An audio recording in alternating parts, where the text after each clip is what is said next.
Depuis quelques temps, on voit une tonne de plugins arriver sur DaVinci. Et ceux que je vais vous présenter devraient être interdits tellement ils sont cheatés. Et en plus de ça, la majorité sont totalement gratuits. Alors sans plus attendre, on part dans le logiciel. J'ai toujours monté sur DaVinci Resolve, mais quand on me demandait de faire des sous-titres, je passais sur Premiere Pro et c'était toujours long. Mais ce temps est révolu les amis, car il existe Snapcaption. Caption. Donc avant de commencer, voici où c'est que vous allez pouvoir choper le plugin. Bien sûr, tous les liens sont dans la description. Une fois qu'il est téléchargé, vous avez juste à le mettre à l'adresse qui s'affiche à l'écran dans votre gestionnaire de fichiers. Une fois que vous avez téléchargé, vous allez dans Workspace, Script, et là vous pouvez voir que Snapcaption est installé. Alors il se présente comme ça, mais on va pas l'ouvrir tout de suite. Donc pour commencer, on va créer des sous-titres. Donc on va aller dans Timeline, Create Subtitle from Audio, et du coup on va sélectionner la langue française. Après ça c'est les paramètres que vous préférez. Moi j'ai ma petite habitude donc je mets ça et on fait créer. Une fois que le petit pote nous a fait tous nos sous-titres, on peut voir qu'ils sont affichés. Donc une fois que c'est fait, on va aller dans Title, puis chercher l'outil Text Plus, et on va aller dans Fusion. L'idée, c'est de créer notre texte pour que Snapcaption puisse faire les animations.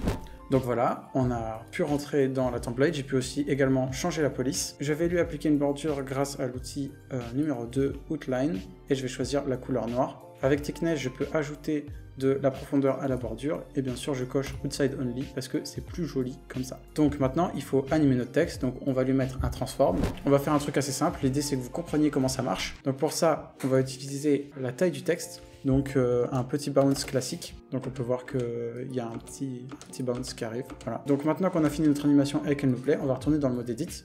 On va prendre le texte plus qu'on a fait et on va le glisser dans notre master. Donc on peut voir que le texte apparaît là. On va le renommer bounce.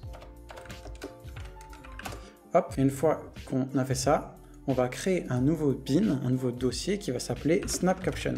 Bien sûr, si vous gardez ces presets-là dans un dossier à part dans votre PC, vous pourrez les réutiliser sur n'importe quel projet. Une fois qu'on a fait ça, on peut ouvrir Snapcaption et vous pouvez voir que ici, il a reconnu notre petit bounce dans le text template.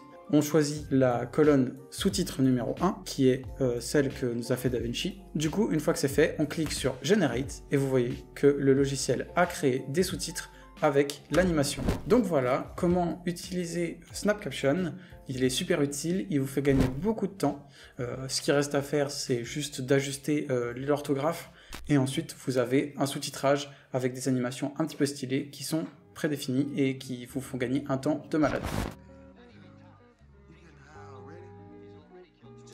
Pour ce deuxième plugin, laissez-moi vous présenter en exclusivité Fusion Lab. Et ouais, Eddie, il est toujours dans les bons plafons. Ce plugin, il est sorti il y a une semaine, il est totalement gratuit et c'est une grosse dinguerie. C'est simple, c'est le meilleur plugin sur DaVinci. Il est disponible sur la page Gumroad, donc n'hésitez pas à aller le télécharger. Une fois que vous êtes dans DaVinci, il faut juste aller dans Script, Comp et faire Install. Et ensuite, une fois que vous l'avez installé, vous redémarrez le logiciel et il sera disponible dans X-Session Editor Lab. Et vous pouvez lancer Editor Lab. Donc Editor Lab, comment ça se présente? C'est une petite page comme ça où on peut voir tous les effets qui sont dans Fusion Lab. Il y en a plein qui sont implémentés. On peut voir aussi les nouveaux qui sont implémentés.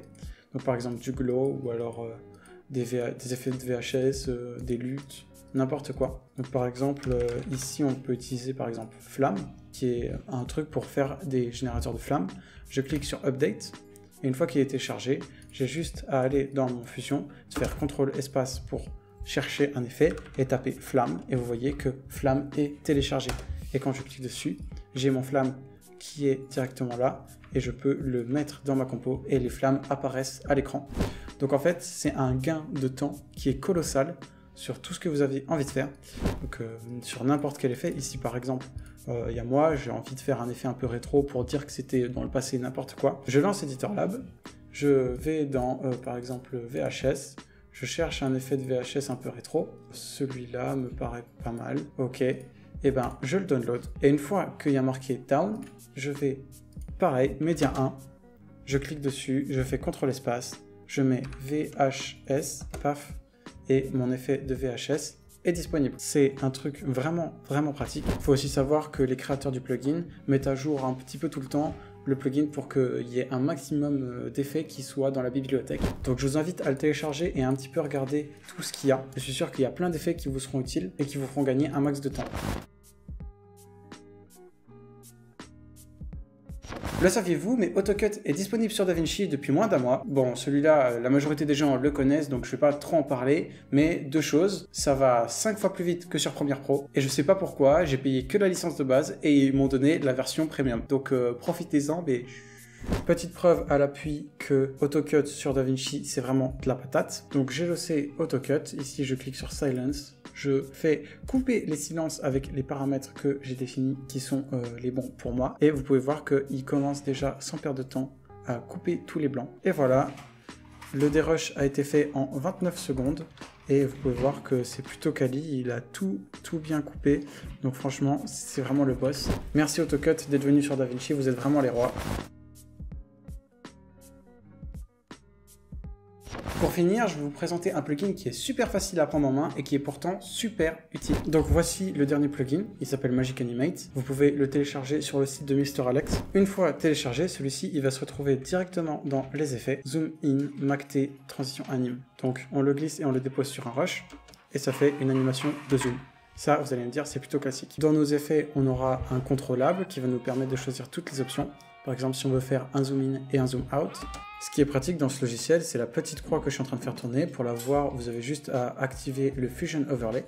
Et en fait, elle va indiquer où c'est que ça va zoomer. Donc si je la mets sur mon visage, eh ben, vous allez voir que ça va zoomer sur mon visage. Et en plus de tous les contrôlables qui vous permettent de faire les zooms que vous voulez, vous pouvez faire des saves. Et donc ces saves, elles vous permettent d'avoir des presets de zoom, comme ce que vous pouvez retrouver ici dans mes transitions. Donc ça, c'est super pratique, ça nous fait gagner un temps monstre. Donc voilà, je vous invite à le télécharger, à l'essayer, et après, c'est une drogue, on peut vraiment plus s'en passer. Voilà, on a fait le tour de tous les plugins que j'avais à vous présenter. J'espère que la vidéo vous aura plu. À très vite.